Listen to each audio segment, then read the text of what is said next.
Video commentary, Russian general asks some interesting questions and includes his own thoughts, perhaps on a non-official Russian position, about the variety of topics that include the end of the U.S. dollar hegemony, the orchestration of the 9/11 attacks to engage America in a Mid-East war, the puppeteers behind the politicians, and the coming premeditated collapse of the U.S. as we know it. While here in the United States we remain enclosed in a propaganda bubble controlled by Western multi-billion-dollar media conglomerates, business interests, and political alliances, there can be no doubt that the other schools of thought exist throughout the world. What may seem like reality to our populace is perhaps nothing more than an illusion, which I think we can all agree on. It says the United States does not exist in a vacuum, and as such we simply cannot ignore the assessments, outlooks, and opinions of foreign leadership as they pertain to the global implications of current events. How did they ruin the USSR? It says this. And this is the video that we're talking about, so you get a little picture of him. And the links will be posted in YouTube's video description, so please go check those out. So he says, how did they ruin the USSR? They called the Soviet Union a prison for people and an evil empire. It says the same thing is being done to the U.S. We also intervened in Afghanistan. Do you remember how that ended? He says, it's the same thing with the United States, and the Americans can't do anything there.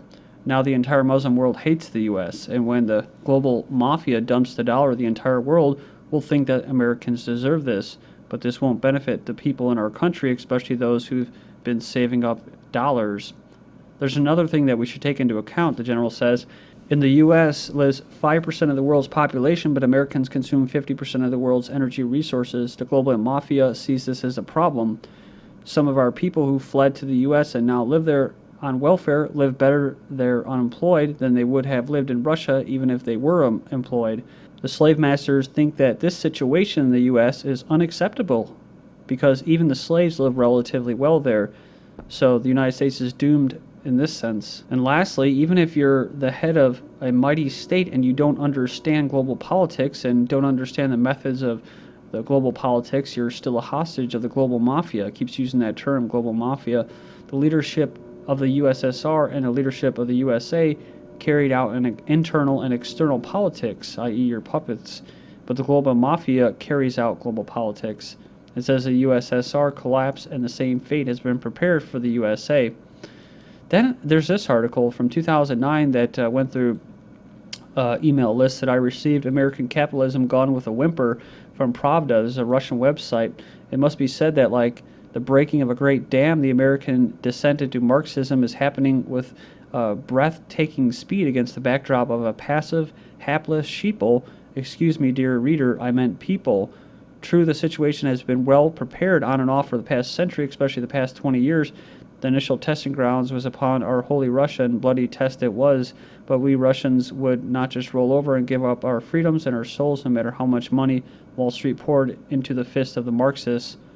Those lessons were taken and used to properly prepare the American populace for the surrender of their freedoms, souls to the whims of the elites and their betters.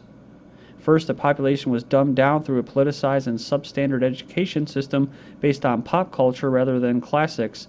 Americans know more about their favorite TV dramas than the drama in D.C. that directly affects their lives. They care more for their right to choke down a McDonald's soy burger, I include the soy burger, and Burger King's than for their own constitutional rights. Then they turn around and lecture us about our rights and about our democracy.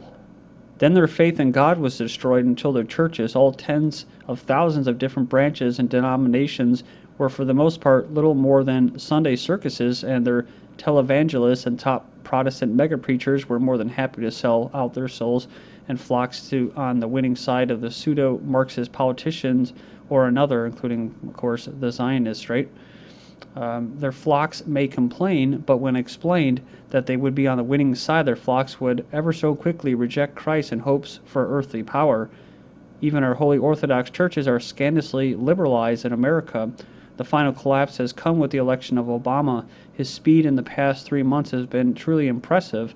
His spending and money printing has been a record-setting, not just in America's short history in the world, and if this keeps up more than another, there's no sign that it will not. America, at best, will resemble the Weimar Republic, and at worst, Zimbabwe. The past 2 weeks have been the most breathtaking of all. He goes on and talks about a planned redesign of the American Byzantine tax system by the very thieves who use it to bankroll their thefts, losses, and swindles of hundreds of billions of dollars. saying that they make the Russian oligarchs look more than ordinary street thugs. In comparison, these men, of course, are not elected panel, but made up of appointees picked from the very financial oligarchs and their henchmen who are now gorging themselves on trillions of American dollars in one bailout after another. They're also usurping the rights, duties, and powers of American Congress or Parliament. Again, Congress has put up little more than a whimper to their masters. Then came Barack Obama, who now has the power, the self-given power to fire CEOs and assume other employees of private companies at will. Prime Minister Putin, less than 2 months ago, mind you this was in 2009, warned Obama and UK's Blair not to follow the path to Marxism. It only leads to disaster. Apparently, even though we suffered 70 years of the Western-sponsored horror show, we know nothing as foolish, drunken Russians, so let our wise Anglo-Saxon fools find out the folly of their own pride. Again, the American public has taken this with barely a whimper, but a free man whimper. So should it be any surprise to discover that the democratically controlled Congress of America is working on passing new regulation that will give the American Treasury Department the power to set fair maximum salaries, evaluate performance, control how private companies give out pay raises and bonuses. It says here, Senator Barney Franks, a social pervert basking in his homosexuality, of course, amongst the modern enlightened American social or societal norm as well as that of the general West. Homosexuality is not only not a looked down upon life choice, but is often praised as a virtue, and his Marxist enlightenment has led this effort. And finishing up with this article, the Russian owners of American companies and industries should look thoughtfully at the option of closing their facilities down and fleeing the land of the red as fast as possible. In other words, divest while there is still value left. The proud American will go down into his slavery without a fight, beating his chest and proclaiming to the world how free he really is. The world will only snicker. And private investigator Ross Perot warns America could be taken over. It's kind of a prophetic little announcement there. But, he's probably put there to give people maybe a choice of a third party. Never, kind of like Ron Paul, never really supposed to go there because the global mafia doesn't allow it. But he was talking about the sucking sound of jobs going overseas, which is what we've seen. He says, the last thing I ever want to see is our country taken over because we're so financially weak we can't do anything. He said nobody that's running as far as the elections really talks about it, the money spending, and about what we have to do and why we have to do it. They would prefer not to have it discussed. Then next up, Europeans must fight against global banking cartel. So global banking mafia, same thing, right? Chris Dorsey, an economist and banking analyst, said on Monday in an interview with Press TV that competitiveness is they control the system and the people in these nations. That's why I said human assets, right? Human resources. They fight over the scraps. It's ridiculous. Over here, he says, what's going on and what's driving all of this is not sovereign nations like Germany and Italy. It's institutions that control those governments. We're talking about think tanks and Council on Foreign Relations, the Trilateral Commission, the RAND Corporation, all of these types of institutions. It's not the people inside those governments and the institutions that control the Eurozone countries. It's the European Central Bank, which takes orders from the Bank for International Settlements, right? In this country, in the U.S., it's the Federal Reserve Bank. These are private central banks. They have the same ownership. They make coordinated moves. Then Bear Stearns' email refers to bonds as a sack of shit or a bag of shit. We're going to leave you to hold a bag of shit, right? That's the old saying. But the bank kept foisting them on investors, says a lawsuit. So a new lawsuit accuses Bear Stearns, now owned by J.P. Morgan, of knowingly pushing rotten mortgages securities onto investors before the financial meltdown. And UK health chief earns $366,000 on top of his salary amid recession. So it goes on, it says he's pocketed $366,000 on top of his government salary, total earnings to almost $500,000, which is 12 times more than the average nurse in the UK. And it's funny because, while he's making all that money, right, hospitals are letting patients die to save money so that he can get more. Hospitals are depriving elderly patients of food and drink to hasten their deaths as part of a cost-cutting measure to free up bed space, leading doctors warn. Remember this article about this story about not hiring smokers in Florida? We won't hire smokers, declared. So the beach policy, the Delray Beach town or city in Florida, is policy in place to save money. The messed up thing too is why don't they equate pharmaceutical stuff in there, right? Why don't they do that? Why are you taking Xanax? Are you taking something else? Why don't you have to declare pharmaceutical drugs? Why don't you have to declare that you have fluoride in your water? And You know what I mean? That should be equated too. See, it's discrimination, just like discrimination against people who go through toll booths, whatever, right? They're already discriminated because they have to, if they decide to pay with cash and not go through the little easy pass and stuff like that, then they have to pay more than the other person. And now they're actually, if they're paying high denominations of bills, they'll actually detain them. And this is like when we look back, it'll be, well, these are changes, right? These are things that are changes, right? Grassroots and that. But it's not. It's what I've mentioned before. It's engineer consent and manufacturer consent.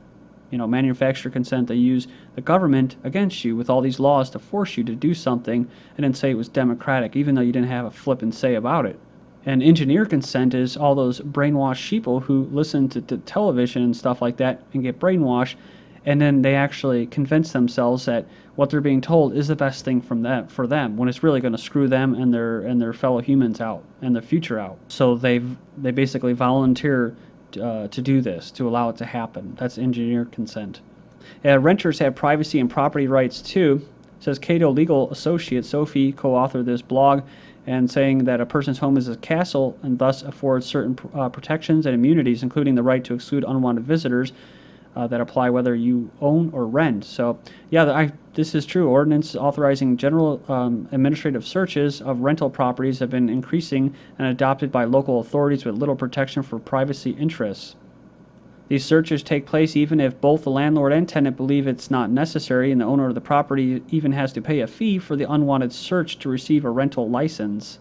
Here's a perfect example of engineer consent to manufacturer consent. The city sometimes makes initial requests for consent, but these are mere courtesy because the city proceeds with an administrative warrant, i.e. force, threat of force, and the gun in your face in the event of a refusal without a showing of probable cause to believe there's a housing code violation or other problems. So then it becomes what? Voluntary to involuntary. So this is taking place in Red Wing, Minnesota, and a group of landlords and tenants have challenged the inspection program and on the basis of it being what? The ordinance is unconstitutional. And the Minnesota Supreme Court will decide whether to take the case this fall. Next up, Walmart workers ask for basic rights. Remember, I was just covering this, and Walmart calls riot police. Remember, they just had a quote, flash mob. It wasn't a flash mob. It was a group of school children. They were singing God Bless America on 9/11, and they actually got told to leave. And Walmart called the police to have them basically escorted out of there. They said it was a big misunderstanding, apologized, but you know how it is. These bastards, they push whatever they're going to do until someone complains. I'll leave you with this video, and then we'll return with Big Brother. Thank you.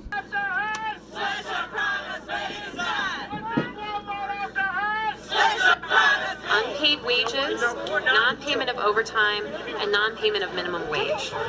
There are unsafe conditions that workers have brought to management's attention, and there's discrimination going on. Walmart needs to clean up their warehouses, respect workers' rights under the law, and take responsibility for what's happening in their own distribution system. Could result in chemical and/or less lethal munitions being deployed. We are directing you to leave this area and return to your vehicles and/or other forms of transportation, including your bus. You have 5 minutes to disperse.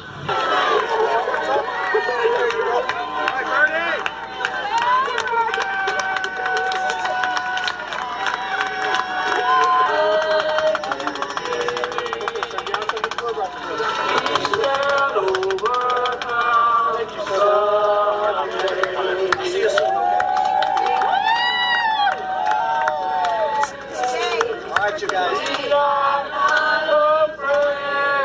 ¡Que viva la huelga! ¡Que viva!